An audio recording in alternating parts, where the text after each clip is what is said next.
우리가 함께 읽은 말씀이 역대하입니다. 오늘 우시아라는 왕이 등장을 해요. 우시아 왕은 이 분열 왕국으로 따지면 남유다의 10번째 왕입니다. 16살의 왕이 돼요. 그래서 52년 동안 통치를 합니다. 그보다 많은 기간을 통치한 왕은 이제 이후에 등장할 므낫세라는 왕이 55년을 다스리죠. 그러니까 이 남유다 왕국에서 두 번째로 오래 통치한 왕이라는 것입니다. 그런데 이 우시아에게는 조금 독특한 점이 있어요. 그의 통치 기간이 52년 중에서는 그의 아버지 아마샤, 또 그의 아들 이 요담과의 공동 통치 기간이 포함이 되어 있는 시기입니다. 아버지 아마샤와의 그 공동 통치 기간은 약 한 24년 정도로 보고 있어요. 우시아가 16살에 왕이 되었다고 했죠.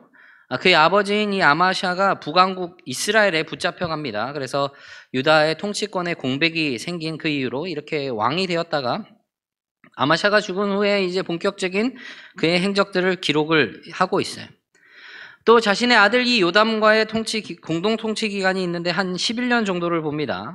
그 이유에 대한 것은 이따가 조금 더 자세히 나누려고 합니다. 당시 이 북이스라엘은 아마샤를 포로로 사로잡았던 그 요아스 이후로 여로보암 2세가 통치를 합니다. 북왕국에서 가장 찬란한 시대로 보고 있어요. 북이스라엘의 영토를 회복을 해서 상당히 확장시킨 인물로 꼽히는 사람이 그 여로보암 2세입니다. 같은 시대의 남유다를 통치한 우시아도 그에 못지 않았습니다. 나라의 안팎을 상당히 견고하게 다졌던 그런 왕으로 평가가 되고 있는 것이죠. 그런데 그에 반해서 이 성경에서는 그에게 할애하고 있는 분량이 그리 많지 않습니다. 이 열왕기 하에서는 단지 9절, 9개 절에서 그에 대해서 이야기를 하고 역대하에서는 그나마 좀 더 낫지만 그래도 23절밖에 되지 않는 분량이 그에게 할애되고 있어요. 그보다 훨씬 짧은 기간을 통치했던 히스기야나 그 이전에 여호사밧과 같은 그런 왕들에 비해서 정말 적은 분량인 것이죠. 그렇다고 우시아 왕의 업적이 적은 것도 아닌데 말입니다. 그래도 이 짧은 구절 속에 그 우시아 왕의 업적들이 담겨져 있습니다. 역대기에서는 크게 이 두 부분으로 나뉘는데 쉽게 말하면 이 우시아와 남유다의 번영과 그리고 또 하나는 우시아의 몰락입니다. 우시아의 업적이 이렇게 쭉 기록이 되는데 얼핏 봐도 상당합니다. 조금 전에 언급했던 그 여호사밧이라는 왕 이후로 이 남유다가 사실은 그 주위 나라에 비해서 힘을 쓰지를 못했어요. 주변 국가의 전쟁에서 자주 패했습니다.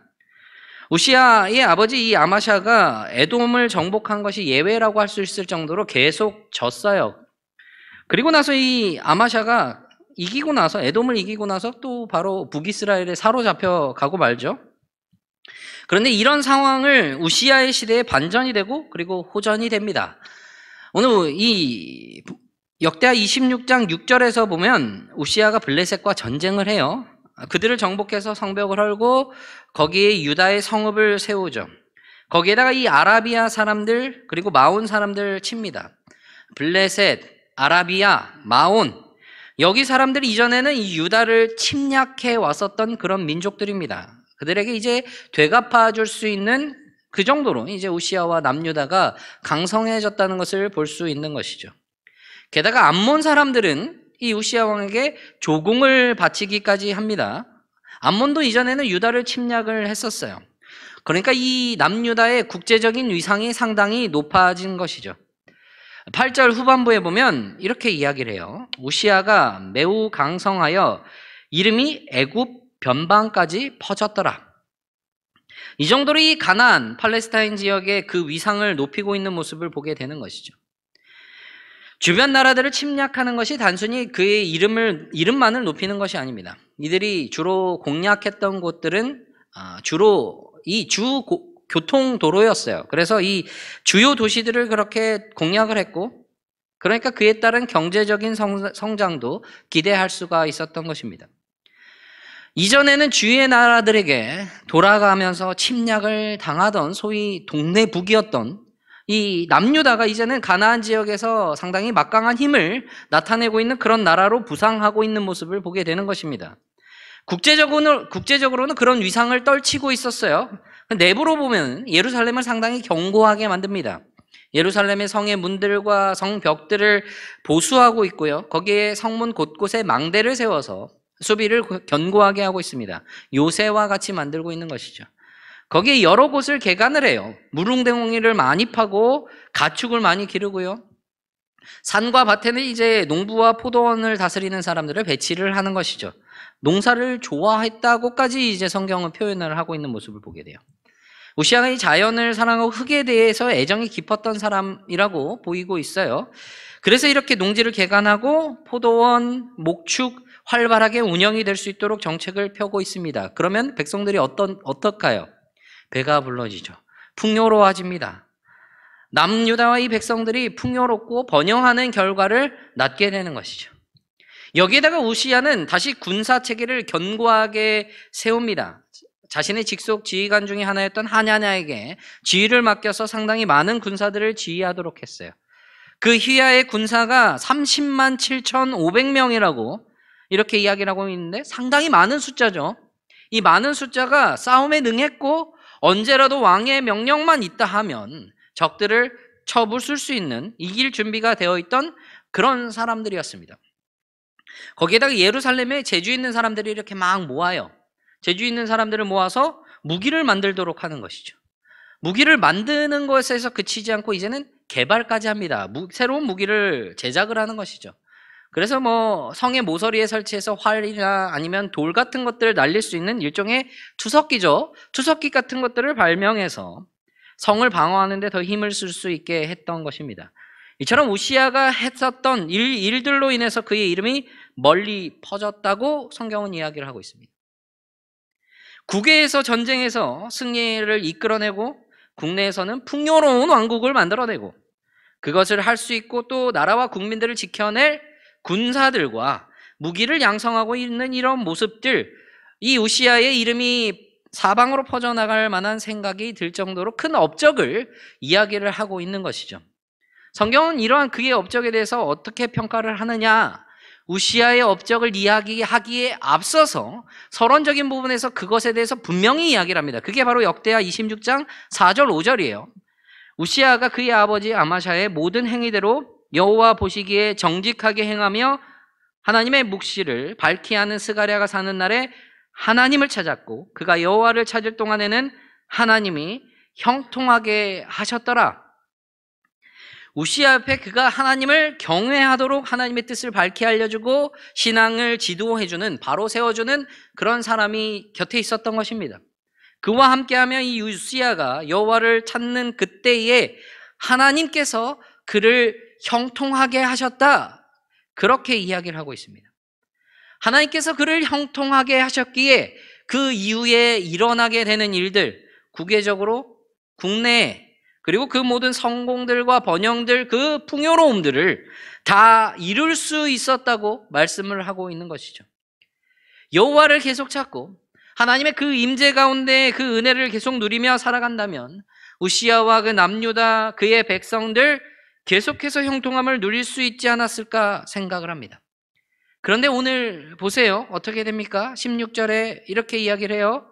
그가 강성하여짐에 그의 마음이 교만하여 악을 행하여 그의 하나님 여호와께 범죄하되. 우시아가 강성해졌습니다. 강해졌어요. 그가 하는 일들이 모두 잘 되었습니다. 그러자 그의 강함이 그의 약점이 되어버리고 말았습니다. 그의 교만으로 인하여 멸망으로 가버리는 그런 모습을 보게 되는 것이죠. 그의 아버지 아마샤 역시 전반부에는 하나님 보시기에 정직하게 행했던 모습들을 보여줍니다. 그러나 후반부에 이르러 그의 교만한 모습으로 인하여 멸망의 길을 걸어갔습니다. 우시아가 그의 아버지의 행한 대로 여호와 보시기에 정직히 행하고 하나님을 찾을 그때에 하나님께서 형통하게 하신 그 은혜를 누렸지만 교만하여 악을 행하고 있는 그런 모습도 닮아가고 있었던, 아버지의 그 잘못된 모습들도 닮아갔던 모습을 보여주고 있습니다. 그럼 그 길은요? 망입니다. 교만이 무엇이에요? 이 단어 자체로는 기본적으로 높이다, 높임을 받다, 그러니까 높이 솟아오르는 그런 의미를 가지고 있습니다. 우시아의 마음이 교만하다는 건 그의 마음이 심각하게 높아져 들어올려져 있다라고 이야기를 하고 있는 것이죠. 누가 그것을 들어올렸을까요? 우시아 자신입니다. 무엇으로 인하여 그의 마음이 그렇게 높아졌을까요? 그가 그 마음을 왜 그렇게 높였을까요? 나라의 강대함? 자신의 업적이라고 생각을 한 겁니다. 주리의 나라와의 전쟁에서 연이은 승리로 인하여 조공을 받고 자신의 이름이 사방으로 퍼져나간 것, 나라 안에서는 풍요와 번영을 이뤄내고 있는 그런 모습들, 많은 뛰어난 군사들을 거느리고 새로운 무기들을 개발하고 있는 그 모든 것들, 자신의 업적이라고 생각을 했다는 겁니다. 그렇게 그의 마음을 그렇게 높였던 겁니다. 내가 한 거라고. 하나님의 뜻을 가르치고 인도하고 하나님 여호와를 찾도록 붙들었던 이가 얼마나 중요한지를 느끼게 하는 대목을 보여주고 있는 것입니다. 여러분, 우시아의 이름이 히브리어로 우지야후예요. 우지야후. 우지라는 말은 힘, 능력, 권능입니다. 야후, 여호와. 즉 그의 이름의 뜻은 여호와는 나의 힘, 그런 의미예요. 열왕기하 14장에서도 이 우시아가 등장을 하는데 거기서는 다른 이름으로 등장을 합니다. 아사랴라는 이름으로 등장을 해요. 아마도 어린 시절에 그의 이름이 아사랴였고 왕으로 즉위한 후에는 우시아라는 이름을 사용했을 것으로 여겨지는데, 어쨌든 이 아사랴라는 이름은 히브리어로 아자랴입니다. 자라, 돕다, 도와주다, 여호와와 합한 단어. 여호와께서 도우셨다. 그의 이름의 이 의미입니다. 여호와는 나의 힘, 여호와께서 도우셨다. 그의 두 개의 이름에서 모두 말해주고 있는 것입니다. 그의 업적들이 어떻게 이루어졌는지.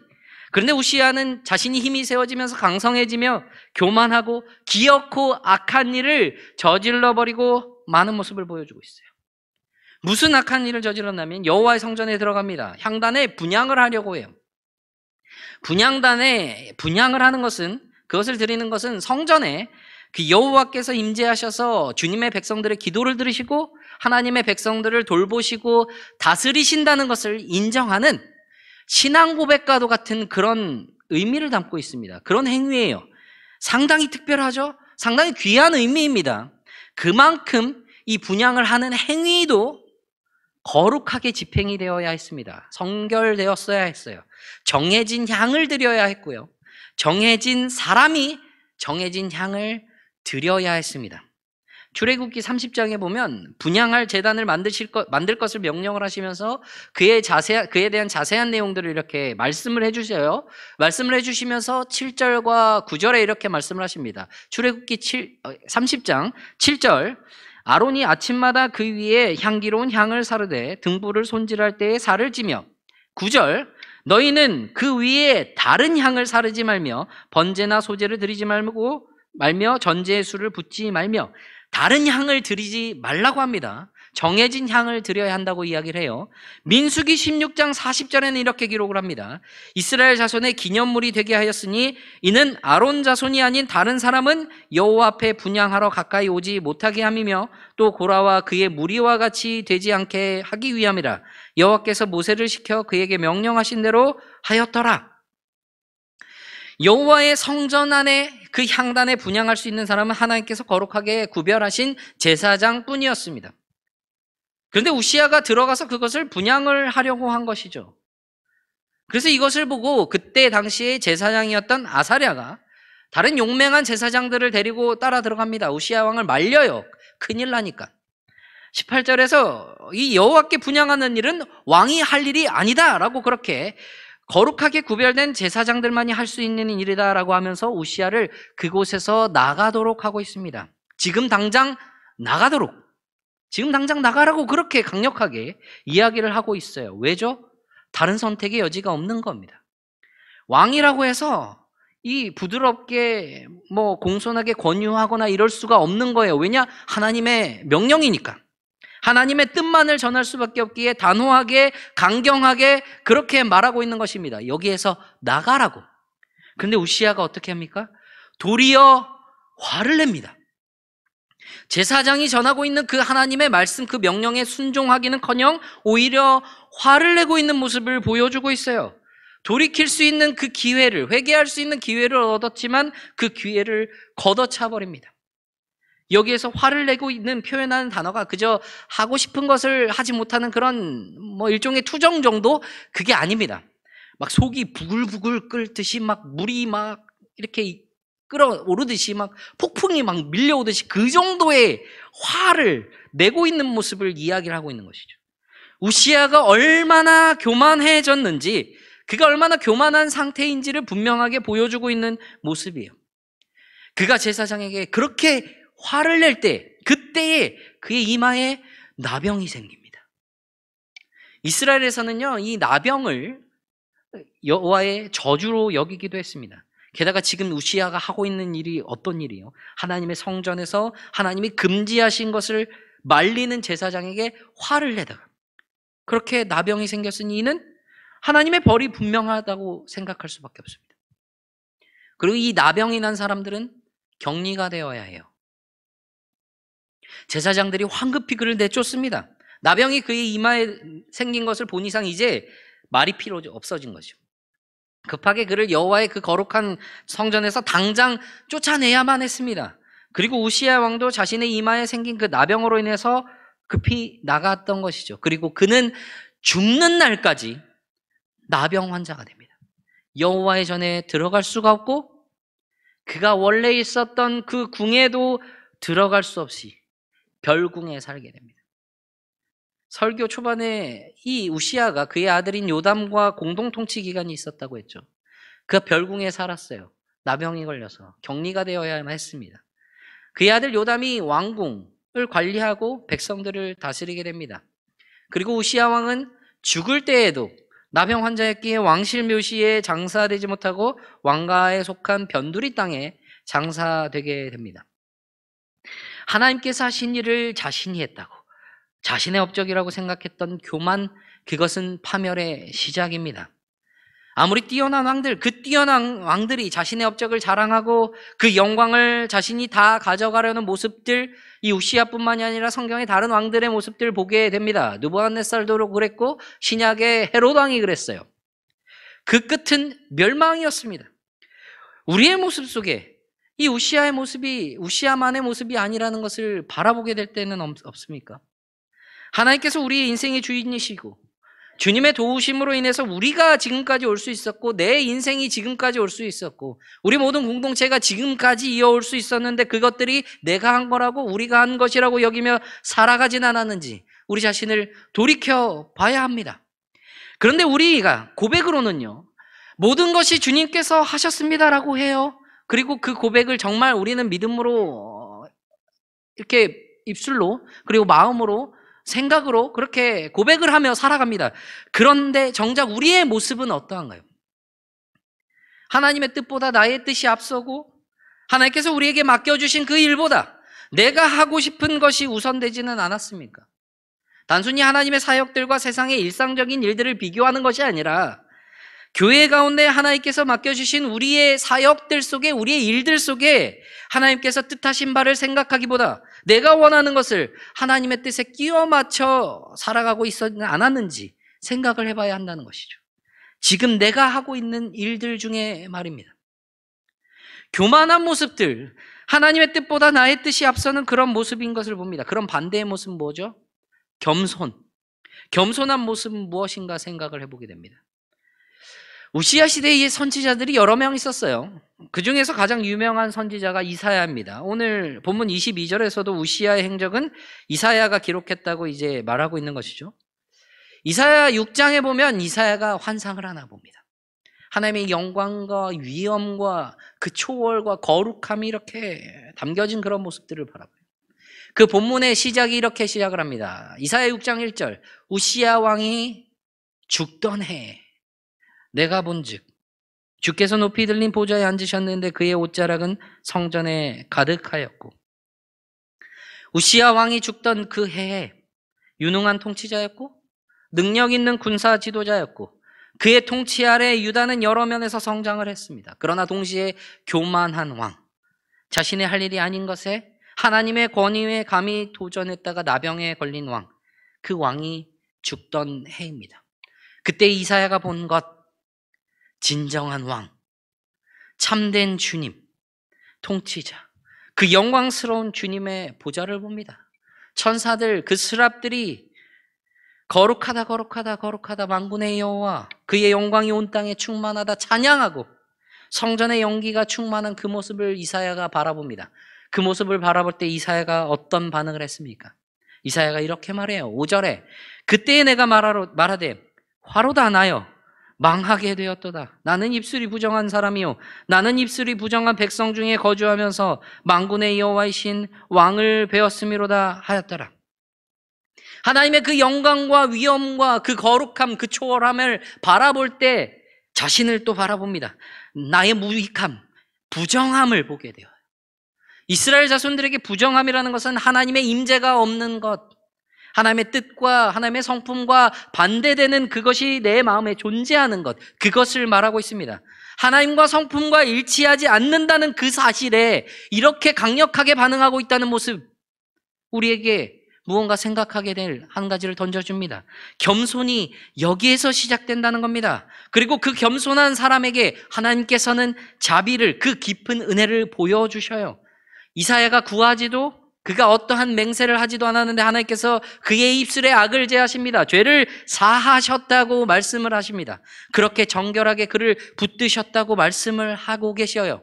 우리에게 주신 은혜가 그거 아닙니까? 하나님께서 값없이 주신 그 은혜, 그 놀라운 은혜가, 그 깊은 은혜가 우리의 삶에 그렇게 나타났습니다. 주님의 그 위엄 앞에 우리를 바라볼 때 하나님의 뜻과 여전히 반하고 있는 우리의 모습, 그것으로 인한 탄식이 우리 가운데 있어야 한다는 겁니다. 우시아와 같이 그 앞에서 분노하는 모습이 아니라 그러할 때 우리에게 주신 은혜, 그것을 바라보게 된다는 겁니다. 우리를 깨끗하게 하셨고 우리로 하나님의 임재를 누리게 하셨고 하나님의 뜻 가운데 주님의 성품을 닮아갈 수 있도록 붙들게 하시는 것을 보게 된다는 겁니다. 그때의 우리의 반응, 어떠한 반응입니까? 이사야 6장 8절, 내가 또 주의 목소리를 들으니 주께서 이르시되 내가 누구를 보내며 누가 우리를 위하여 갈고 하시니 함께 읽겠습니다. 그때에 내가 이르되 내가 있나이 나를 보내소서 하였더니. 아멘. 내가 여기 있나이다. 나를 보내소서. 나는 할 수 없지만 오직 주님의 은혜로 주님이 가라 하시는 곳에 내가 가고 주님이 멈추라 하실 때 내가 머무르고 주님이 일하시는 그곳에 우리의 모든 힘을 다 쏟는 그런 우리의 모습이 되기를 간절히 바랍니다. 하나님의 뜻이 무엇일까? 우리에게 하나님이 원하시는 것이 무엇일까? 요즘 주위를 둘러보면 정말 훤해졌습니다. 주위가 다 사라져가고 있어요. 몇 년 사이에 주위가 참 많이 변하고 있습니다. 우리의 모습은 얼마나 변하고 있습니까? 주님의 일하심 속에 우리가 더욱 겸손한 모습으로 변하는 중인가요? 아니면 그 안에서 내가 이룬 일이라고 생각하고 더 마음이 높아지고 있습니까?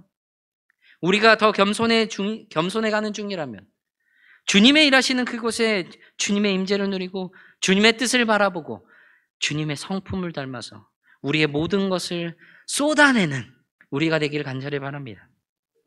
새생명 축제가 5주도 안 남았어요. 5주 정도 남았죠. 교회 학교에서도 그리고 우리 청년부에서도 동일하게 계획을 하고 진행을 하고 있는 중에 있습니다. 또 교회 건축과 우리 구역 모임 요즘에 회복을 위해 힘쓰고 있죠. 또 여러 후반기에 많은 사역들, 그 가운데서 주님 내가 여기 있나이다. 나를 보내소서. 나는 주님 할 수 없지만 주님이 하시기에 겸손하게 주님의 말씀을 따르겠습니다. 그러한 모습으로 주님 앞으로 나아가는 저와 모든 성도님들이 되시기를 간절히 바랍니다.